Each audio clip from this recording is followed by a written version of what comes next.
Hoy, Viernes Santo, la Iglesia recuerda la pasión y muerte del Señor Jesús. Ayer al anochecer, la Iglesia recordó la cena que celebró el Señor. En la cena de Pascua los judíos celebraban la liberación de Israel de la esclavitud de Egipto. Y en memoria de ello, él y los suyos comieron el Cordero Pascual en familia. Pero esa noche Jesús instituyó su propia cena, la Eucaristía, para conmemorar nuestra liberación de la esclavitud del pecado. Según Juan, parece que Jesús adelantó en un día la celebración de la Pascua, pues Juan nos dice que ese año la Pascua cayó en sábado y el sábado se inicia al anochecer de nuestro viernes. Por tanto, Jesús celebró la cena de Pascua al anochecer de nuestro jueves, que es el inicio del viernes judío. Esa noche, ya en viernes, después de la cena, a Jesús lo tomaron prisionero y al amanecer fue juzgado por Pilatos. Morirá esa misma tarde, a eso de las 3 de la tarde, antes de que anochezca, es decir, antes de que empiece el sábado. Para conmemorar la muerte de Jesús, hoy viernes la Iglesia no celebra la Eucaristía. Recién la volverá a celebrar en la noche del sábado, que para la cultura judía de entonces ya era domingo. Desde hoy hasta el anochecer del sábado serán días tristes para la Iglesia, pues el Señor va a su pasión y a su muerte. Pero si bien hoy la Iglesia no celebra la Eucaristía, sí tiene una celebración especial, usualmente a media tarde, para conmemorar su muerte, y que coincida más o menos con la hora en que murió el Señor. Esta celebración tiene 3 partes. Primero hay una celebración de la palabra, en donde se lee toda la pasión según San Juan. Luego tiene lugar la adoración a la cruz, donde los fieles son invitados a acercarse a la cruz y adorarla, pues por medio de su muerte en cruz, Jesús ha abierto para nosotros la posibilidad de vivir para siempre. Y la tercera parte es la comunión. Los fieles comulgan de las hostias consagradas en la Eucaristía del Jueves Santo. El texto que la Iglesia nos invita hoy a reflexionar es toda la pasión según San Juan, Juan 18:1 al 19:42. Es un texto largo que no me será posible el reflexionarlo en detalle. Sugiero pues dedicarle un buen tiempo a orar el texto, al menos 1 hora, leyéndolo lenta y pausadamente, y si es necesario, leerlo varias veces, metiéndonos en la escena como si nos encontrásemos presentes, viendo a los diversos personajes de la pasión, sus rostros, sus gestos, sus emociones, oyendo lo que van diciendo y reflexionando en sus palabras, y fijándonos en lo que hacen. Y mientras lo hacemos, preguntarnos, si esto ha hecho Jesús por mí, yo, ¿qué he hecho, qué hago y qué debo hacer por Él? Para ayudarlos a hacer esta meditación les ofreceré algunas ayudas a fin de que aprovechen mejor el texto. Juan empieza diciéndonos que al terminar la cena, de noche, Jesús volvió al huerto de los Olivos. Los otros evangelios nos dicen que Jesús dedicó 3 horas a orar a su Padre. A ese momento, en el huerto, se lo conoce como la agonía en el huerto. Agonía es una palabra que viene del griego y que significa luchar para vivir. Jesús, como todos nosotros, no quiere morir, pero no se resiste al hecho de morir. Se resiste a morir crucificado, pues era una muerte atroz. La escena del huerto nos muestra toda la humanidad de Jesús, su angustia, su temor, pero también nos muestra su total decisión de hacer solo lo que su Padre quiere. Terminada su oración, Juan nos cuenta que llegó un destacamento de soldados romanos y de guardias del templo para arrestar a Jesús.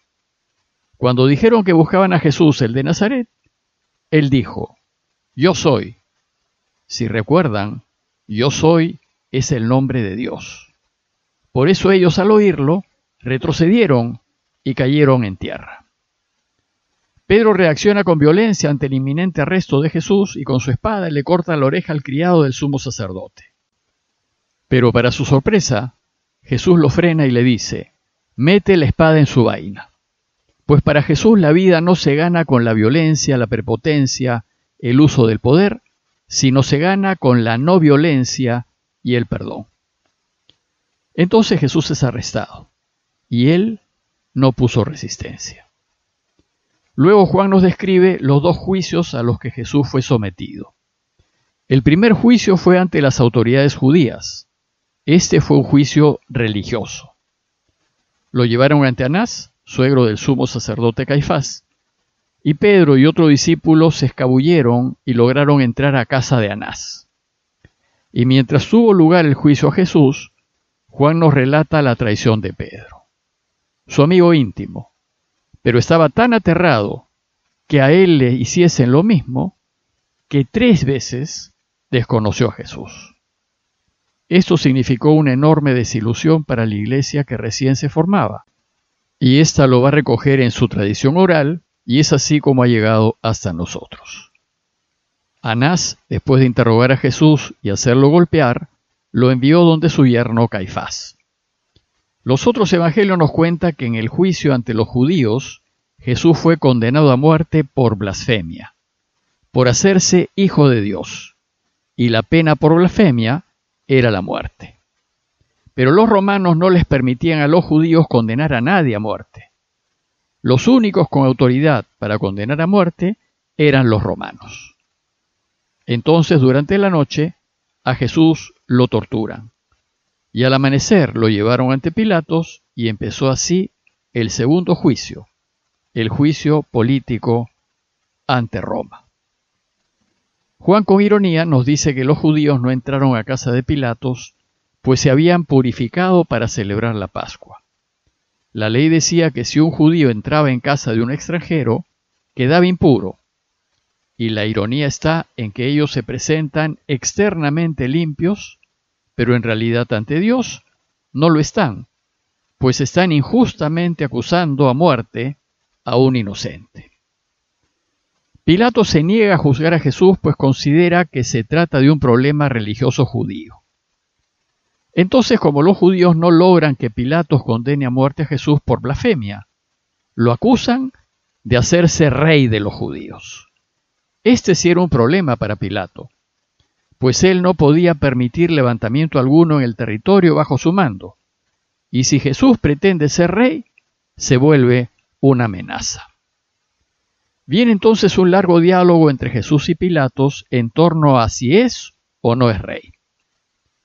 Para Pilatos, Jesús está mal de la cabeza, pues dice locuras, como que su reino no es de este mundo y que ha venido a ser testigo de la verdad.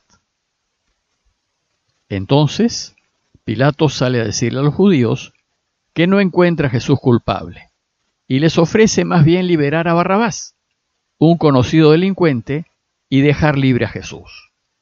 Pero los judíos no aceptan, querían a Jesús muerto, aunque el peligroso Barrabás quedase libre. Recordemos que estamos en Pascua, y que muchos peregrinos habían llegado a Jerusalén, y Pilatos no deseaba una revuelta judía durante las fiestas, pues sería incontrolable. Entonces busca la manera de complacer a los judíos, y se le ocurre mandarlo a azotar y torturarlo. La flagelación eran 40 latigazos, pero solían dar 39, de 3 cuerdas, con pedacitos de metal o de hueso en los extremos. Era una tortura terrible y capaz de matar a cualquiera. Se solía hacer antes de la condena a muerte, o en algunos casos en sustitución a ella. Parece que Pilatos mandó flagelarlo para evitar condenarlo a muerte. Molido a golpes y con una corona de espinas que en son de burla indicaba su pretensión a ser rey, es presentado a las autoridades judías. Pero eso a ellos no les bastó, y pidieron la condena a muerte de Jesús, la crucifixión. Pilato se resiste, pero cuando le dicen que además de ser rey se ha declarado hijo de Dios, se asusta y regresa a hablar con Jesús. Desde ese momento Juan nos dice que Pilatos trataba de soltarlo, hasta que los judíos le dicen que si lo suelta, estaría traicionando al emperador. A este punto Pilatos debe decidir entre cuidar su puesto o crucificar a Jesús. Y sabiendo que Jesús era inocente, decide sacrificarlo para no perder sus privilegios. Pilatos es el ejemplo de un hombre esclavo, uno que no es libre, pues prefiere defender su puesto que defender la verdad, la justicia y la vida. Mateo dice que se lavó las manos para indicar que no se hacía responsable, pero era responsable. Una nota importante. Mientras que los otros evangelistas dicen que a Jesús lo mataron el día de Pascua, Juan dice que lo mataron el día de la preparación de la Pascua, el día en que se mata el Cordero Pascual. Como los evangelios son catecismos, Juan quiere enseñarnos que Jesús es el verdadero Cordero Pascual, el que permitió la liberación de Israel. Entonces, lo sacaron fuera de la ciudad y lo crucificaron, clavándolo a un madero. La muerte en cruz era tal vez una de las más duras torturas que habían inventado los romanos. Probablemente le clavaron las muñecas para que el peso del cuerpo no rasgase las manos. Y su agonía en la cruz fue muy lenta, terrible, pues el crucificado moría por asfixia, por no poder respirar, al no tener más fuerzas para alzarse y hacerlo. Cuando se quería apurar la muerte, le quebraban las piernas a los crucificados. Así no podían alzarse para respirar y morían rápidamente. Pilatos, a pesar de las protestas de las autoridades judías, mandó colgar encima de la cruz la causa de su condena, por ser el rey de los judíos. Los crucificados duraban horas colgados. Los testimonios nos dicen que Jesús estuvo 3 horas, seguramente porque las torturas y la flagelación lo debieron debilitar muchísimo. Juan nos dice que al lado de la cruz se encontraron 2 grupos de personas. Los soldados romanos que se van a repartir lo único que le quedó a Jesús, sus ropas, y un grupo de mujeres, entre ellas su madre María. Y el discípulo a quien Jesús quería, que la tradición supone que es Juan, y supone también que era muy jovencito. Los hombres no se podían acercar. Además, estaban muertos de miedo. Y estando en la cruz, Jesús encarga a su madre, a su discípulo amado, es decir, a su iglesia. Y desde ese momento María se volvió nuestra madre. Y cuando ya sus fuerzas no le dieron, pidió de beber, y los soldados le dieron vinagre. Y al probarlo, se entregó al Padre diciendo: todo está cumplido. Y murió. Como según Juan al anochecer empezaba la Pascua, y además coincidía con que era sábado, y en sábado no se podía trabajar, los judíos no quisieron tener crucificados en Pascua y pidieron que aceleren sus muertes y les rompan las piernas. Pero como Jesús ya había muerto, no le rompieron las piernas. Sin embargo, un soldado le atravesó el costado con su lanza. José de Arimatea, un hombre adinerado y uno de los seguidores de Jesús, pidió a Pilatos que autorice sepultar a Jesús antes de que se inicie el sábado. Pilatos autorizó, y los discípulos fueron a sepultar al Señor rápidamente, antes del anochecer, para después retirarse a guardar el descanso sabático. Ese sábado, encerrados, sin poder salir, debió haber sido un día muy duro para toda la comunidad, que lloraba y se lamentaba por la muerte del Señor.